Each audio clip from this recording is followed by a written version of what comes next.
Bonjour. Avez-vous besoin de beaucoup de volonté pour arrêter l'alcool ou pour maîtriser votre consommation? Qu'en pensez-vous? Alors j'ai vu sur internet, sur des forums, des gens qui se plaignaient de manquer de volonté pour pouvoir arrêter. Et donc je pense qu'aujourd'hui, je vais vous raconter mon histoire comme je vous l'ai promis, mais ce sera pour la prochaine vidéo. Aujourd'hui, on va tordre le cou à un mythe, le mythe de la volonté. La volonté, pour moi, c'est juste un outil parmi d'autres. Et c'est tout. La volonté, c'est dans le monde mental, c'est très mental et c'est très masculin comme énergie, un peu comme la force physique. Et dans le domaine physique, on se sert de la force dans certains cas, et dans d'autres cas, il faut se servir d'autres outils. Prenez un agriculteur, il utilise la force pour labourer son champ, c'est évident, pour faire ses semailles aussi.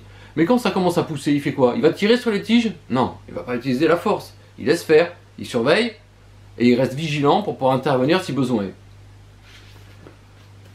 Chacun sa part du travail. Donc la volonté, tout comme la force, est un outil qu'il faut utiliser comme il faut. Mais comme tout outil, il faut l'utiliser dans les bonnes conditions. Et par exemple, il y a une expression qui dit, l'expression c'est en fait une citation de Abraham Maslow, qui dit: quand tout ce que vous avez est un marteau, tout ressemble à un clou. Ce qui signifie que quand vous avez qu'un seul outil, vous voulez vous en servir pour régler tous les problèmes. Alors que tous les problèmes correspondent pas, n'ont pas comme solution l'outil que vous avez en main. Donc, marteau. Imaginez-vous, si vous avez que ça en main, tout ressemble à un clou. Vous les tapez partout. C'est pas la bonne solution pour tout. Ok? Il y en a j'en connais qui font ça avec les ordinateurs, par exemple. Ils s'énervent dessus, ils pensent qu'il va falloir taper dessus. Non, ça marche pas. Bref. Donc moi je suis persuadé que pour arrêter l'alcool, une volonté ordinaire suffit. Désolé, ça fait pas sexy, ça fait pas, il n'y a pas besoin d'être un super-héros pour s'en sortir. Mais c'est comme ça. Moi, c'est comme ça que je l'ai vu et comme ça que je l'ai vécu, surtout mon arrêt. Mais une volonté ordinaire, c'est quoi au juste? Alors, c'est pas une volonté moribonde, sur laquelle on est, faut pas, voilà, c'est pas une volonté encéphalogramme plat.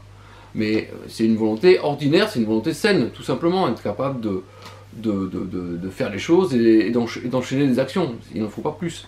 Et pour ça, c'est vrai qu'on peut la nourrir avec de la bonne dose de sommeil, l'alimentation, la respiration, l'oxygénation en général, faire de l'exercice, enfin il y a plein de choses qui vont alimenter cette volonté. Mais on n'en a pas besoin pour commencer à arrêter en fait. Même pour commencer à arrêter, la volonté elle va se construire en cours de route, en cours de votre expérience.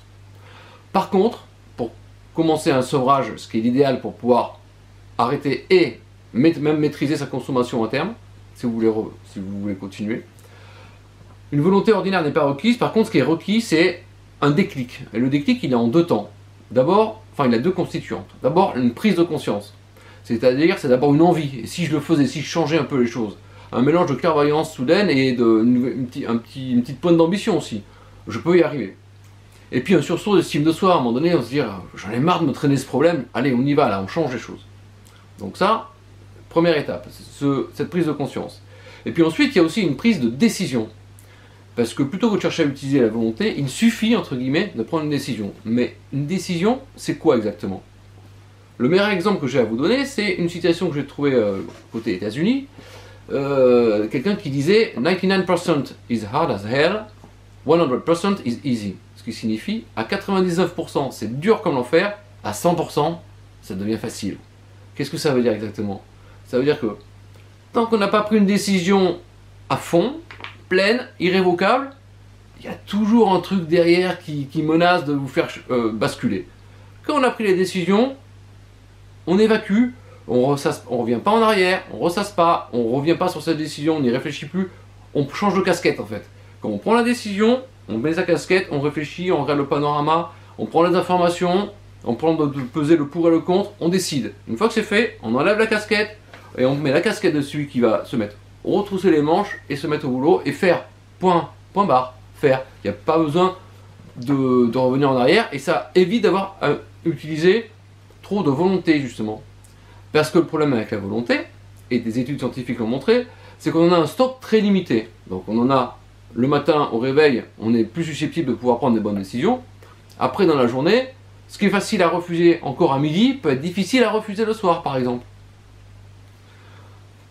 Donc, un petit truc, profitez de l'énergie du matin pour prendre les bonnes décisions, et puis aussi, limitez-en la portée. Dans mon cas, moi je m'étais décidé à arrêter le lendemain, un jour, et puis j'ai renouvelé, et après, j'ai vu un objectif à moyen terme, à 6 mois, à 2 mois, à 60 jours, et je me suis dit, là, je vais aller jusque là.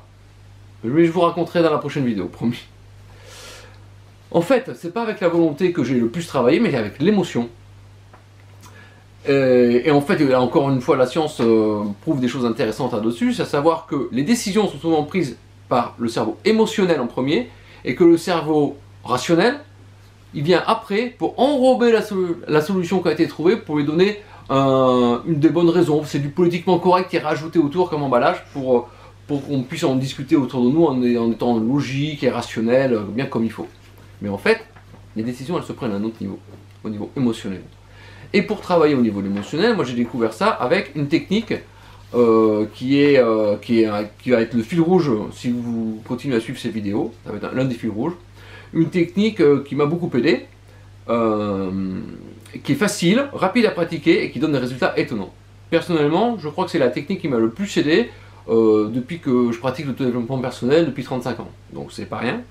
Et j'en reparlerai dans la prochaine vidéo, mais je vais vous laisser quelqu'un qui en parlera bien aussi en lien sous la vidéo. Bref, pour résumer, la volonté, vous devez la cultiver, c'est évident, mais ne vous en faites pas si vous pensez que vous n'en avez pas assez pour réussir.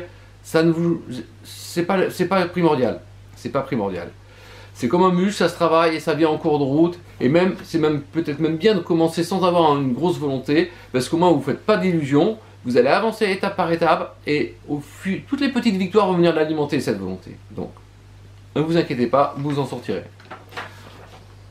Bon, petit résumé de cette vidéo. La volonté, c'est souvent présenté comme un couteau suisse, alors qu'en fait, ce n'est qu'un seul outil.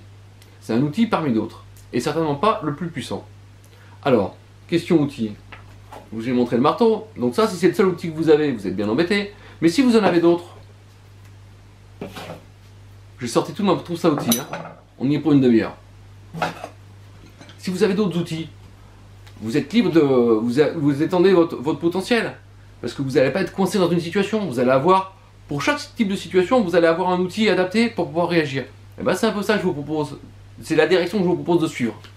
Pour pouvoir vous libérer de l'alcool. Donc on peut arrêter ou maîtriser sa consommation avec une volonté ordinaire. Ce qu'il vous faut, c'est un déclic. Le déclic en double détente. La prise de conscience, la prise de décision. Et une vraie décision, c'est un truc à 100%. On revient pas, on referme la boîte, la décision est prise. Ok? Donc la volonté est un produit qui se périme très rapidement. Donc on en a un stock limité. Donc prenez les décisions le matin quand vous êtes frais. Ou en tout cas, oui, dans la matinée. Et n'ayez pas les yeux plus gros que le ventre, une chose à la fois. Et puis la première alternative à la volonté, en fait, est de travailler sur les émotions. Et il y a des techniques pour utiliser les émotions à votre avantage, et notamment la cohérence cardiaque, dont David Lefrançois va vous parler, parce que j'ai mis un lien vers sa vidéo, il explique ça très bien, et après moi je vous dirai comment je fais moi la cohérence cardiaque, ça vous, on en reparlera. En attendant, donc c'est la vidéo de David Lefrançois que je vous propose de regarder en dessous, et également un petit exercice, justement, vous allez voir c'est un petit peu comme si je vous donnais de l'homéopathie, pour la volonté.